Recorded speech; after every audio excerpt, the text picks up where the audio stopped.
କାଲି ରାତିରେ ବଲାଙ୍ଗୀରର ଚାଇଲ୍ଡ ହେଲ୍ପଲାଇନ୍ କାଉନସେଲର ଜଣେଇଥିଲେ କି ତାଙ୍କ ଜିଲ୍ଲାରୁ ଗୋଟେ ଛୁଆ ଆମ ଜିଲ୍ଲାକୁ ବିକ୍ରି ହେଇଛି।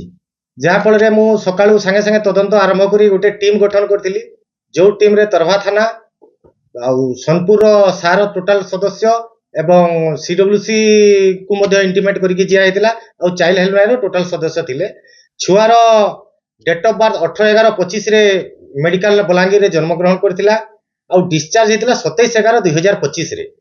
ଡିସଚାର୍ଜ ହେଲା ପରେ ଦୁଇଟା ଛୁଆରୁ ଗୋଟେ ଛୁଆକୁ ସେମାନେ ଆମ ସୁବର୍ଣ୍ଣପୁର ଜିଲ୍ଲାର ପୁଆ ଅଞ୍ଚଳରେ ପୁଆ ଗ୍ରାମର ସୁଜାତା ସୁନା ଆଉ ତାର ହଜବେଣ୍ଡ ନାମ ହେଲା ରସିକ ସୁନା, ତାଙ୍କୁ ଏମାନେ ଦେଇଥିବା ଖବର ଆମେ କ୍ଲିୟର ହେଇଥିଲୁ। ତାପରେ ଆମେ ଟିମ୍ ଏଇଠୁ ବାହାରି ତରଭା ପୋଲିସ, ସା ଷ୍ଟାଫ ଏବଂ ସିଏଚଏଲ୍ ଷ୍ଟାଫ ଯାଇକି ରେସ୍କ୍ୟୁ କରିକି ଆଣିଥିଲୁ।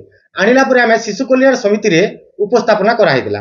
ଉପସ୍ଥାପନା କଲା ପରେ ଶିଶୁ କଲ୍ୟାଣ ସମିତି ସାରେ ରହିବାକୁ ପରାମର୍ଶ ଦେଇଥିଲେ। ଆମେ ତା ଆଗରୁ ମେଡିକାଲ ମଧ୍ୟ ଶିଶୁର ଚେକ୍ କରିଥିଲୁ।